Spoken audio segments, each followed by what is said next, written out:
Friends, फेरि पनि welcome छ हजुरहरूलाई आफ्नै च्यानल मेडिकल विथ सन्जुमा। आज म अर्को टपिक लिएर आएको छु, अम्बिलिकल कर्ड। अम्बिलिकल कर्डको बारेमा आज हामीले अम्बिलिकल कर्ड के हो, यसको फंक्सन के हो र एब्नर्मालिटिज अफ द अम्बिलिकल कर्ड के हो भन्ने बारेमा पढ्नेछौँ। यो भन्दा पहिला हामीले अम्बिलिकल कर्ड भन्दा पहिला हामीले प्लेसेन्टाको बारेमा पढ्यौँ। जुन प्लेसेन्टाको बारेमा हामीले के पढ्यौँ, यो प्लेसेन्टा हो। प्लेसेन्टामा हामीले इसको यूनिट, सरफेस, पार्ट्स, स्ट्रक्चर,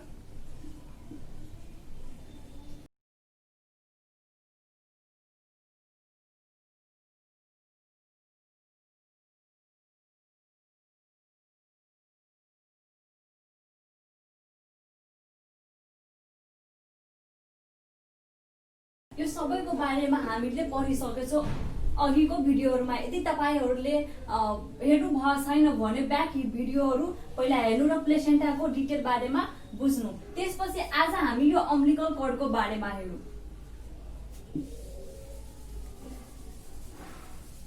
यो अम्बिलिकल कर्ड हो कि एउटा यो ट्युब लाइक स्ट्रक्चर हो जुन चाहिँ डेभलपिङ फिटसबाट प्लेसेन्टामा कनेक्ट भएको हुन्छ। लाइक यसरी यो प्लेसेन्टा भयो र यो चाहिँ फिटस।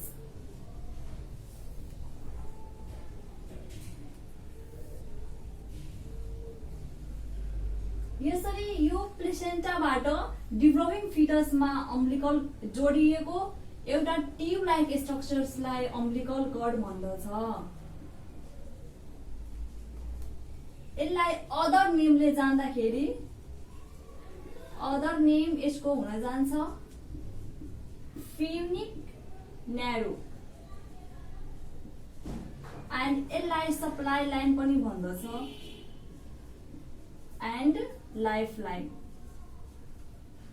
किनभने यो अम्बिलिकल ट्युबले गर्दा जति पनि फिटसमा भएको न्युट्रिसन्सहरु एउटा न्युट्रिसनको रूपमा स्ट्याटसमा स्टोर गरेको न्युट्रिसन्सहरु प्लस अक्सिजन, कार्बन डाइअक्साइड जति पनि छ जुन एक्सचेन्ज भइरहेको हुन्छ फिटस र प्लेसेन्टामा, त्यो सबै चाहिँ सप्लाई गर्ने यो द्वारा नै हुन्छ, यो ट्युबद्वारा नै हुन्छ। त्यही भएर यो चाहिँ एउटा फिटसको लागि लाइफ लाइनको काम गर्दछ र यो सप्लाई लाइन भएको जुन सप्लाई गर्ने भएकोले यसलाई सप्लाई लाइन पनि भन्दछ। अब यसलाई यो अम्बिलिकल कर्डलाई सेक्सन गरी हेर्दा यसरी हेर्न सकिन्छ।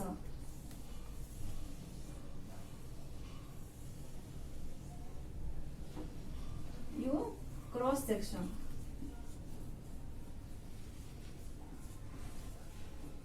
Umbilical chord. यसमा एउटा आर्टरी हुन्छ र दुईवटा आर्टरी र एउटा भेन। यो अम्बिलिकल भेन भयो, यो दुईवटा आर्टरी र यो एम्नियोन र यो बीचमा भएको जेली जसलाई वाटसन्स जेली भन्दछ।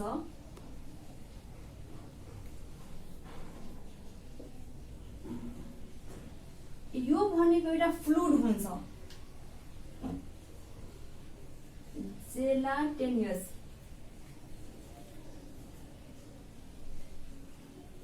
यो जेलाटिनस फ्लुइड हो जसले यो चिपचिप लाइक स्ट्रक्चरको हुन्छ, जसले यो आर्टरी र भेनलाई ब्लड भेसल्सहरुलाई प्रोटेक्ट गरेर राख्ने काम गर्दछ। टु प्रोटेक्ट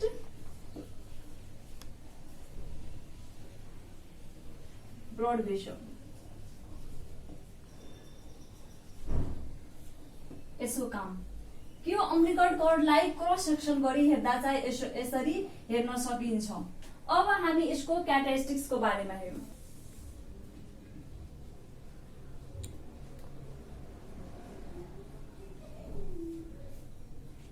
यसको क्यारेक्टरिस्टिक्समा भन्दाखेरि यसको अम्बिलिकल कर्डको लेन्थ हुन्छ 50 to 52 सेन्टिमिटर र एभरेजमा भन्दाखेरि यसको 30 to 100 सेन्टिमिटर नि जान सक्छ।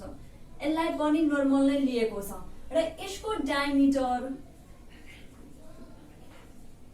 1 देखि 1.5 सेन्टिमिटर। यो लेन्थलाई यसरी पनि याद राख्नको लागि बुझ्न सकिन्छ। के हुन्छ, फिटसको लेन्थ कति हुन्छ 52 centimetre, same as length of the umbilical cord. So के भयो, foetus length is equal to umbilical cord को लेन्थ सेम भयो 50 सेन्टिमिटर. अब यसको फंक्शनमा के हुन्छ, अम्बिलिकल कॉर्डमा फर्स्ट फंक्शन इज यसले अक्सिजनेटेड ब्लड प्लेसेन्टाबाट फिटसमा पुर्याउँछ, जुन चाहिँ 85% हुन्छ, 85% अक्सिजनेटेड ब्लड. र त्यसपछि वेस्ट प्रोडक्टहरू प्लस डिअक्सिजनेटेड ब्लड फिटसबाट प्लेसेन्टामा ल्याउने काम पनि अम्बिलिकल कॉर्डले गर्दछ, जुन चाहिँ जसमा पनि के हुन्छ 60% लगभग अक्सिजनेटेड ब्लड नै हुन्छ. प्लस यो न्युट्रिसन्सहरू पनि सप्लाई गर्ने काम अम्बिलिकल कॉर्डको हुन्छ.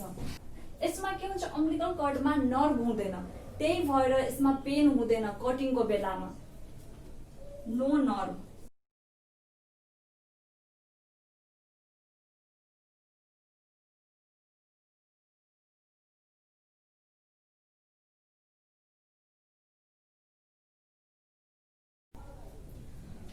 यति थियो. अब हामी हेरौँ यसको एब्नर्मालिटिजको बारेमा.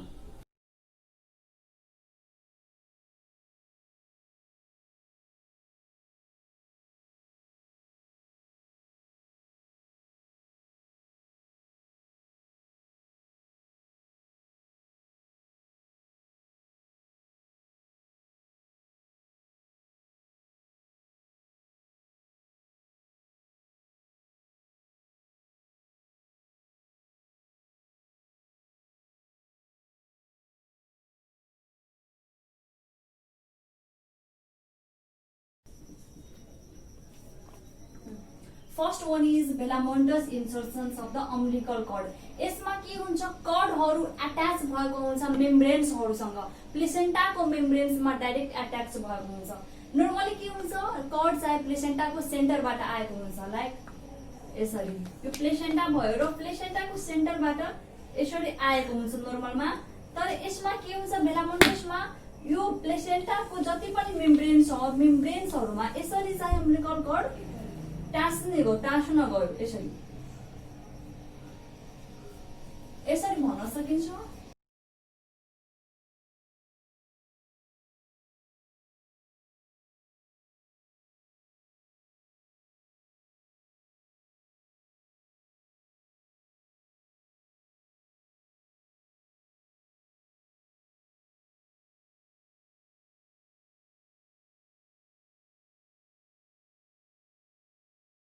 यसरी के हुन्छ, कॉर्डहरू प्लेसेन्टल मेम्ब्रेन्सहरू कॉर्डमा टाँसिन गएको हुन्छ यो भेलामोन्टसमा, जसले गर्दा के हुन्छ, डेलिभरीको टाइममा भेजाइनल ब्लिडिङ गराउने चान्सेस चाहिँ मोर हुन्छ. नेक्स्ट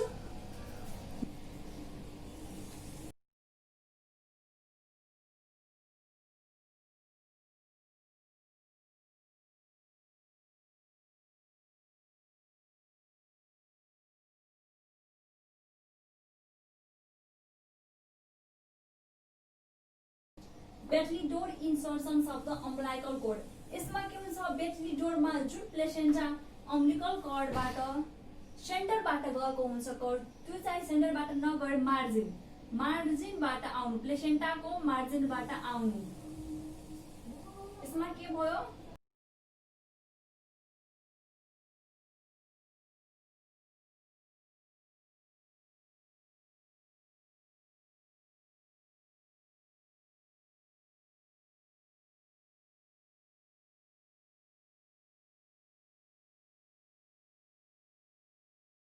प्लेसेन्टाको मार्जिनबाट चाहिँ अम्बिलिकल कॉर्ड यसमा निस्केको हुन्छ, जसलाई battledore insertions of the cord भन्दछ. अब नेक्स्ट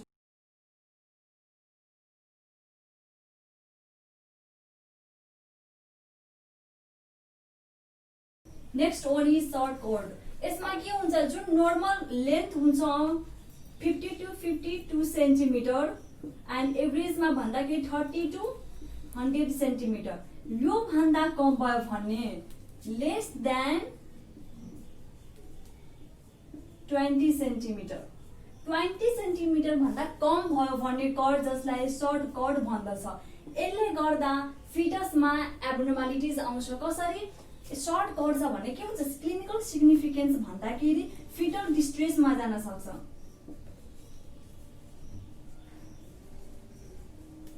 अर्को के हुन्छ, इयरली सेपरेसन।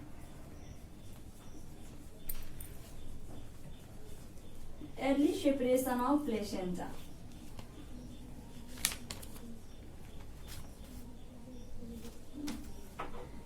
फिटल डिस्ट्रेसमा कसरी जान्छ, जस्तै कि यो चाहिँ प्लेसेन्टा भयो र यहाँ फिटस चाहिँ यसरी भयो। यदि यो सर्ट छ, यो कर्ड चाहिँ यदि सर्ट छ भने के हुन्छ, युटेरसमा फिटस मुभमेन्टको रूपमा हुन्छ। यो मुभ गरिरहेको हुन्छ एक ठाउँबाट अर्को ठाउँमा। तर यो सर्ट कर्ड छ भने चाहिँ मुभ गर्ने यसलाई अप्ठ्यारो हुन्छ र फिटल डिस्ट्रेसमा जान सक्छ। अर्को यसले आफूलाई मुभ गर्नको लागि आफू के हुन्छ, जबरजस्ती मुभ गर्न खोज्छ, त्यसले गर्दा यो प्लेसेन्टा इयरली स्टेजमा नै सेपरेट हुन जान्छ। नेक्स्ट लङ कर्डमा के हुन्छ, more than 100 centimetre, more than 100 centimetre र यो 300 सेन्टिमिटरसम्म नि जान सक्छ। यसमा के भन्छ, जस्तै कि कर्ड हैन, यो अम्बिलिकलबाट कर्ड एकदम 3 सेन्टिमिटर यसरी चाहिँ एकदम लामो क्या, मोर देन 100 सेन्टिमिटर हुन गयो भने लङ कर्डको रूपमा आउँछ। यसले गर्दा के हुन्छ, कर्ड प्रोल्याप्स हुन्छ। कर्ड प्रोल्याप्स भन्नुको अर्थ जुन प्रेजेन्टिङ पार्ट हुन्छ, फर्स्टमा प्रेजेन्टिङ पार्ट आउनु पर्छ, त्यो नआएर कर्ड नै आउनु। र यो लङ कर्डले गर्दा के हुन सक्छ, बडीमा बेबीको बडीमा यो कर्ड चाहिँ बेरिन जान्छ, यसरी बेरिन जान्छ, जुनसुकै पार्टमा चाहिँ बेरिन जान्छ। नेक्स्ट इज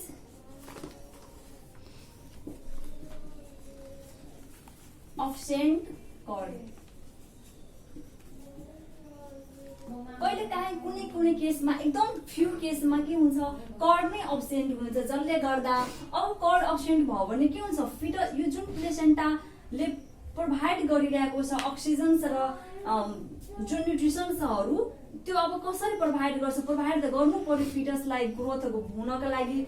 सो यस्तो केसमा के हुन्छ, यो फिटस डिफ्रेन्ट पार्टमा गएर टाँसिएको हुन्छ, सरी प्लेसेन्टा डिफ्रेन्ट पार्टमा टाँसिएको हुन्छ र खास गरी म्याक्सिमम यो लिभरमा गएर टाँसिएको हुन्छ, लिभरमा अट्याच टु लिभर। प्लेसेन्टा चाहिँ लिभरमा गएर टाँसिएको हुन्छ यसमा। Next is single umbilical artery. Normally के हुन्छ, 2 आर्टरी र 2 भेन हुन्छ, बट आफ्टर 4 मन्थ 2 आर्टरी र एउटा मात्र भेन हुन्छ। तर यसमा सिंगल अम्बिलिकल कर्डमा खास गरी यसमा जुन left artery and right artery हुन्छ दुईवटा, त्यसमध्ये यो लेफ्ट आर्टरी चाहिँ अब्सेन्ट भएको हुन्छ, अब्सेन्ट लेफ्ट आर्टरी यो चाहिँ अब्सेन्ट भएको हुन्छ। यसमा के हुन्छ, अब यसले के गर्छ, एउटा मात्र आर्टरी छ भने चाहिँ फिटसमा कति गाह्रो हुन्छ है, सर्कुलेसन सिस्टम राम्रोसँग हुँदैन, जसले गर्दा के हुन्छ, कार्डियोभास्कुलर डिजिजहरू आउने चान्सेस हुन्छ, क्रोमोजोमल डिफेक्टहरू हुने चान्सेस हुन्छ, प्लस डिफ्रेन्ट किसिमको क्रोमोजोमल डिफेक्ट प्लस कन्जेनाइटल डिजिजहरू चाहिँ फिटसमा आउने चान्सेस हुन्छ। यसले गर्दा क्लिनिकल सिग्निफिकेन्समा भन्दाखेरि। Next one is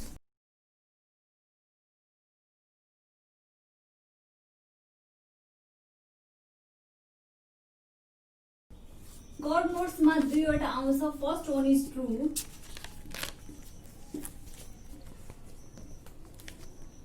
and second is false. यसमा के हुन्छ, ट्रु नोट्समा अम्बिलिकल कर्डमा नोडहरू बनाएको हुन्छ, यसरी चाहिँ नोडहरू बनाएको हुन्छ जुन चाहिँ भिजिबल हुन्छ, हेर्न सकिन्छ। तर फर्स्ट नोडमा पनि यसमा पनि नोड बनाएको हुन्छ, तर यसमा हेर्न सकिँदैन, यसमा अनभिजिबल हुन्छ, यसरी चाहिँ नोड बनाएको हुन्छ।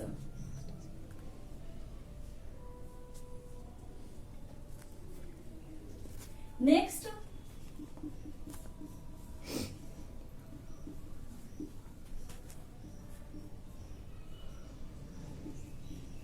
Cord structures.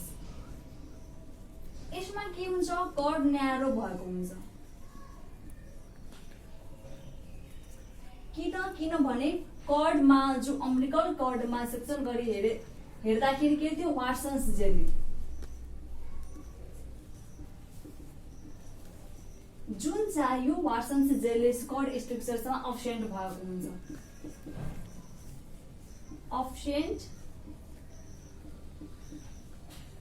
वाट्सन्स जेली जुन अम्बिलिकल कॉर्डको जुन डायमिटर 1 देखि 1.5 सेन्टिमिटर हुन्छ, त्यो यसमा डिक्रिज भएको हुन्छ। नेक्स्ट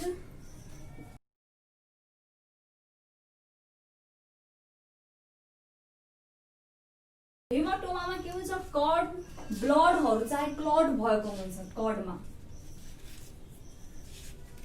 ब्लड क्लट, अम्बिलिकल कॉर्ड भने के हुन्छ, कॉर्डहरू चाहिँ क्लटहरू ब्लड क्लटहरू चाहिँ यसरी भएको हुन्छ कॉर्डमा। हेमाटोमामा के अरे, कॉर्ड नोटमा दुईटा हुन्छ, ट्रू नोट र फल्स, जसमा ट्रूमा भिजिबल हुन्छ, ठुलो नोटहरू चाहिँ बनाएको हुन्छ, तर फल्समा के हुन्छ, सानो हुन्छ र अनभिजिबल हुन्छ। त्यस्तै कॉर्ड स्ट्रक्चर्समा के हुन्छ, कॉर्ड न्यारो हुन्छ, जुन चाहिँ नर्मल डायमिटर हुनुपर्नेमा त्यो नभएर न्यारो परेको हुन्छ, जसमा वाट्सन्स जेली हुँदैन, अब्सेन्ट भएकोले चाहिँ यो न्यारो भएको हुन्छ।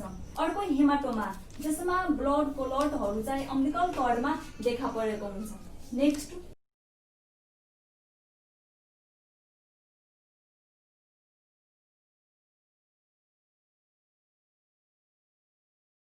म्युचुअल कॉर्डमा के हुन्छ, कॉर्ड बेबीको भनौँ यसरी भन्दाखेरि बेबीको डिफ्रेन्ट पार्टमा चाहिँ बेरिएको हुन्छ म्युचुअल कॉर्डमा, र म्याक्सिमम चाहिँ कमन हुन्छ, more common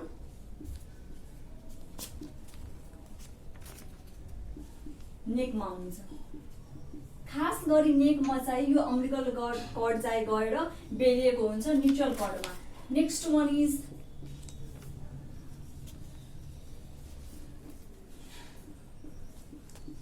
cord twist. Cord ट्विस्टमा के हुन्छ, नोड ट्विस्ट भएको हुन्छ, जस्तो यो छ भने यसरी चाहिँ ट्विस्ट भएको हुन्छ, सानो वा ठुलो गरी चाहिँ कॉर्डहरू ट्विस्ट भएको हुन्छ। यदि त्यो एब्नर्मालिटिज अफ कॉर्डमा कुन थियो, फर्स्टमा भेलामोन्टसमा के छ, कॉर्ड चाहिँ कॉर्डमा जुन प्लेसेन्टाको मेम्ब्रेनहरू आएर टाँसिएको हुन्छ। त्यसपछि हामी हेर्यो बेटलिडोरमा के हुन्छ, जुन कॉर्ड छ, कॉर्ड चाहिँ सेन्टरबाट नआएर मार्जिनमा जोडिएको हुन्छ।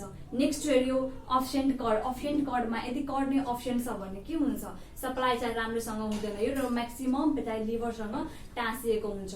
नेक्स्ट हेर्यो हामी सिंगल कॉर्ड, यदि सिंगल कॉर्ड छ भने के हुन जान्छ, राम्रोसँग सप्लाई हुँदैन, जसले गर्दा अब ब्लड सम्बन्धित डिजिजहरू लाइक द कार्डियोभास्कुलर डिजिजहरू, क्रोमोजोमल डिफेक्टहरू चाहिँ आउने चान्सेसहरू हुन्छ। यसमा खास गरी लेफ्ट आर्टरी अब्सेन्ट भएको हुन्छ। अर्को हामी के हेर्यो, सर्ट कॉर्ड, जुनमा लेस देन 20 सेन्टिमिटर हुन्छ, जसले गर्दा के हुन्छ, प्रेजेन्टिङ पार्ट चाहिँ डिसेन्ट हुनमा गाह्रो हुन्छ, र अर्को यो चाहिँ फिटल डिस्ट्रेसमा जान सक्छ। अर्को के हुन सक्छ, यसमा प्लेसेन्टा इयरली चाहिँ सेपरेसन हुने चान्सेस हुन्छ। र त्यस्तै लङ कॉर्ड जुन चाहिँ 100 सेन्टिमिटर भन्दा बढी भयो भने, जसमा के हुन्छ, अब लङ भएको कारणले कॉर्ड प्रोल्याप्स हुन सक्छ, र कॉर्डहरू लङ भएको कारणले बेबीमा डिफ्रेन्ट पार्टमा यो बेरिन जान्छ। अर्को नर्सहरू हेर्यो, जुनमा फल्स र ट्रू नर्स हुन्छ। ट्रूमा के हुन्छ, नर्सहरू ठुलो हुन्छ, जुन चाहिँ भिजिबल हुन्छ, तर फल्समा भिजिबल हुँदैन। नेक्स्ट हामी के हेर्यो, हेमाटोमामा के हुन्छ, ब्लड क्लटहरू चाहिँ प्रेजेन्स भएको हुन्छ। अर्को न्युट्रियल हेर्यो। यसरी चाहिँ हामी डिफ्रेन्ट एब्नर्मालिटिज अफ द कॉर्डको बारेमा आज हामी हेर्यौँ। यदि हजुरहरूलाई कुनै क्वेसन सोध्नु पर्ने छ अथवा कहीँ कन्फ्युजन छ भने कमेन्ट बक्समा गएर सोध्न सक्नुहुन्छ।